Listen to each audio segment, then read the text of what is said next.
Police constable পর্যায়ে নিয়োগের দুটি তালিকা সংগ্রহ করে টিম 360 ডিগ্রি। তালিকায় দেখা যায় ঢাকা জেলার কেরানীগঞ্জ এবং ধামরাই উপজেলার কয়েকটি গ্রামে শত শত তরুণ পুলিশের নিয়োগ পেয়েছেন। আমরা এই নিয়োগ প্রক্রিয়া যাচাই করে দেখতে চাই। অনুসন্ধানের শুরুতেই আমাদের গন্তব্য কেরানীগঞ্জের চরকুন্দুলিয়া গ্রামে। ঢাকা মাওয়া মহাসড়ক ঘেঁষা এই গ্রামের বাসিন্দা 5 শতাধিক, ঘরবাড়ি আছে 200-র মতো।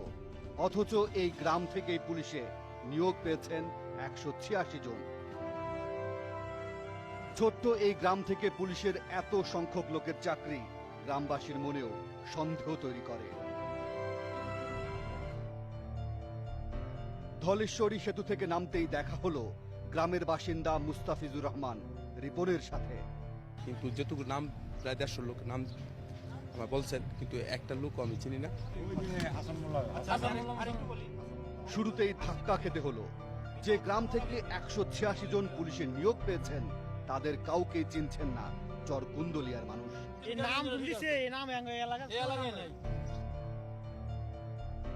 আমরা এই গ্রামে আরো অনেকের সাথে কথা বলতে চাই। হয়তো কেউ না কেউ পুলিশের নিয়োগ পাওয়া তরুণদের চিনতেও পারেন। একটা আপনাদের গ্রামের না? এই গ্রামের 90% লোকই আমাদের ফ্যামিলি, মানে আমাদের বংশের। এরা আমাদের গ্রামের না।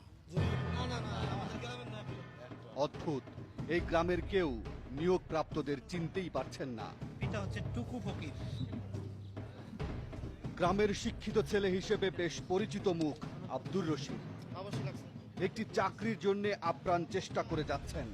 তিনি জানেন না জেলা কোটায় তার পাওনা চাকরিটা কে করছে, কে পাচ্ছে। আমাদের একটা নির্দিষ্ট কোট আছে, আমাদের একটা অধিকার আছে, সেই অধিকার থেকে আমরা বঞ্চিত হয়ে যেতেছি।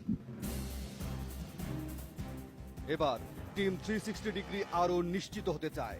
এজন্য দেখতে চায় গ্রামের ভোটার লিস্ট।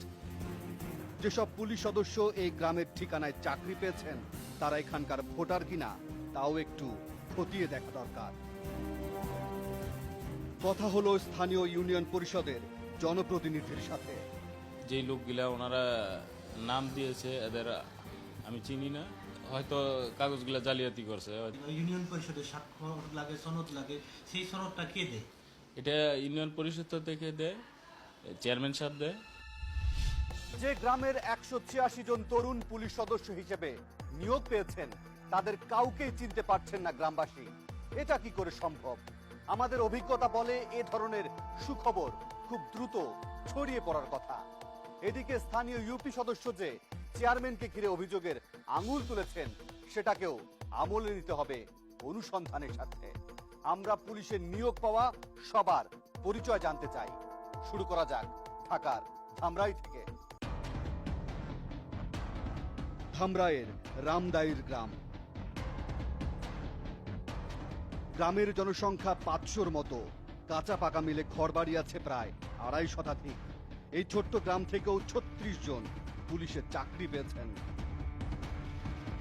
গ্রামে ঢুকে পুলিশ সদস্যদের বাড়িঘর খুঁজতে থাকে টিমের সদস্যরা। আমাদের হাতে থাকা তালিকা ধরে কথা হয় ধামরাই উপজেলার মুক্তিযোদ্ধা কমান্ডার আব্দুর রহমান খানের সাথে। আমি শুনলাম যে এতগুলো ছেলে চাকরি হয়েছে আমার গ্রামের দিকেও না। এটা শুধু আজকে না, আমি এর আগেও জানি। আর বিভিন্ন ডিপার্টমেন্টে আরো এরকম 2-4টা ওই চিঠিপত্র আসে যে দেখা যায় যে তাদের বাড়ি ঘরে এখানে না চাকরি পায়।